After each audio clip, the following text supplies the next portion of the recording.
നേരത്തെ പറഞ്ഞത് ആവർത്തിക്കട്ടെ, ആർക്കും ഇവിടെ എന്തും ചെയ്യാൻ സ്വാതന്ത്ര്യമുണ്ട്. അതിപ്പോ പല രാജ്യങ്ങളിലും ഇതൊക്കെ പണ്ടേ അനുവദിച്ചു കൊടുത്തിട്ടുണ്ട്. ആണും ആണും തമ്മിലുള്ള വിവാഹവും പെണ്ണും പെണ്ണും തമ്മിലുള്ള വിവാഹവും ഇപ്പൊ ഇന്ത്യ രാജ്യത്തും അനുവദിച്ചു കൊടുത്തു. പല രാജ്യങ്ങളും മുമ്പ് അത് അനുവദിച്ചിട്ടുണ്ട്.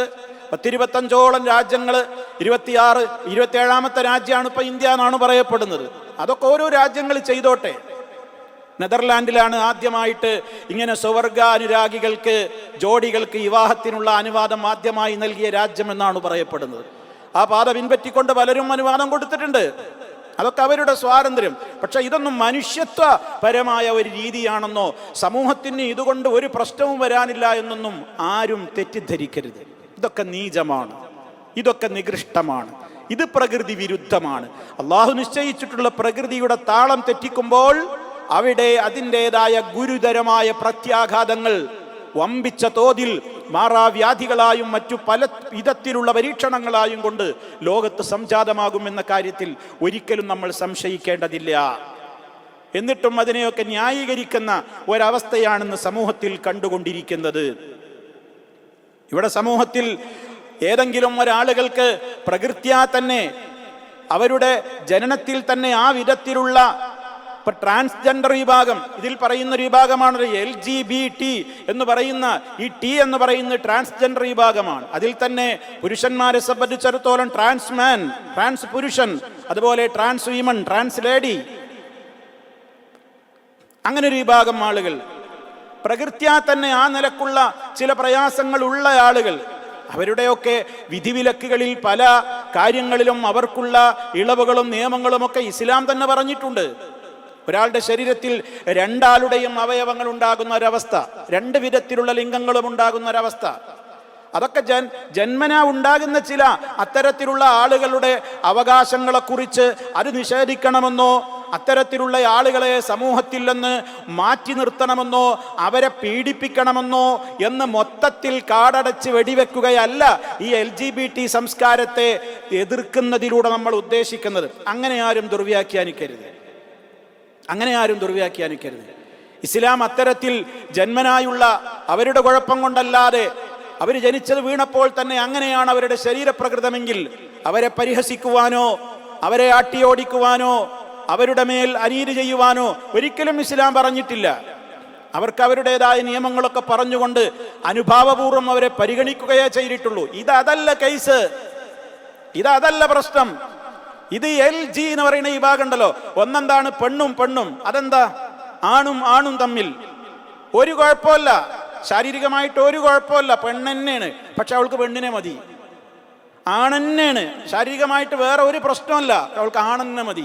ഈ ഒരു സംസ്കാരം സമൂഹത്തിൽ ഇങ്ങനെ ഈ മൃഗീയമായ രൂപത്തിലുള്ള ഈ ഒരു കൾച്ചർ, ഇത് സമൂഹത്തിൽ അതിനിങ്ങനെ പ്രചാരം കിട്ടിക്കൊണ്ടിരിക്കുകയാണ്. അതൊക്കെ ഞങ്ങളുടെ സ്വാതന്ത്ര്യമാണ്. ഇനി രണ്ടിനെയും ഉപയോഗപ്പെടുത്തുവാനും, അതാണല്ലോ ബൈസെക്ഷൽ, രണ്ട് വർഗത്തിനോടും ഒരുപോലെ താല്പര്യമാണ്. അതും ആവാം. അപ്പൊ ഇഷ്ടം പോലെ എന്തും ഇവിടെ ചെയ്യാം, അതാരും ചോദ്യം ചെയ്യരുത്, ഞങ്ങളുടെ അവകാശം.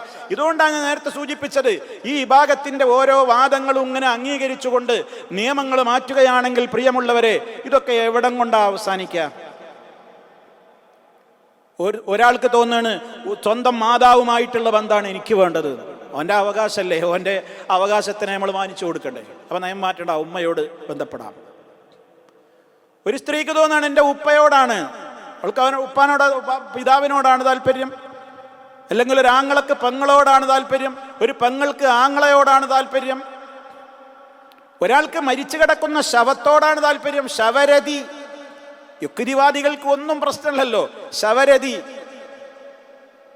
മറമാടപ്പെട്ടിട്ടുള്ള ശവത്തെ എടുത്തുകൊണ്ട് ഭോഗിക്കുന്ന അത്തരത്തിലുള്ള വൃത്തികെട്ട സംസ്കാരത്തിന് അതാണ് ഞങ്ങളുടെ അവകാശം, എനിക്കതാണ് പ്രായപൂർത്തിയായ എൻ്റെ താല്പര്യം അങ്ങനെയാണെന്ന് 10 ആള് നാളെ നിലവിളി കൂട്ടിയാൽ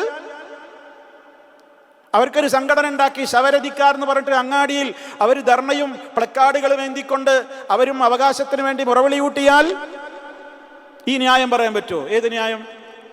അതൊക്കെ പ്രായപൂർത്തിയായ ഏതൊരു പൗരനും തീരുമാനിക്കുക, എങ്ങനെയാ എൻ്റെ ലൈംഗികത ഞാൻ ശമിക്കേണ്ടത്. അത് ശവത്തെ ഭോഗിച്ചിട്ടോ പോത്തിനെ ഭോഗിച്ചിട്ടോ മൃഗത്തെ ഭോഗിച്ചിട്ടോ എന്തിനെയാണെങ്കിൽ.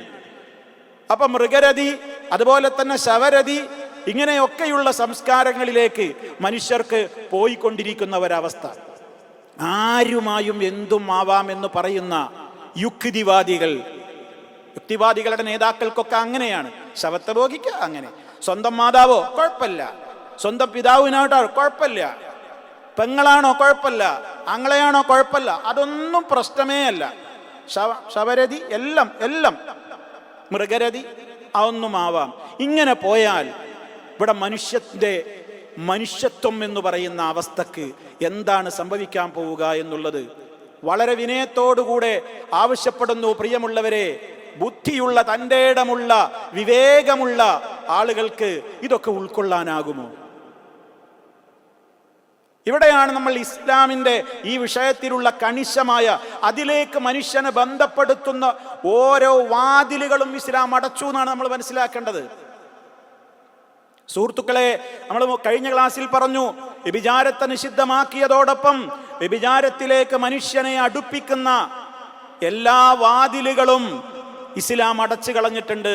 ഇതേപോലെ ഈ വിഷയത്തിലുണ്ട്. ഈ ഹോമോസെക്ഷുവാലിറ്റിയിലേക്ക്, അത് പാടില്ല എന്ന് പറയുക മാത്രമല്ല ഇസ്ലാം ചെയ്തിട്ടുള്ളത്, അതിലേക്ക് മനുഷ്യനെ പ്രേരിപ്പിക്കുന്ന കുറേ കാര്യങ്ങളുണ്ട്.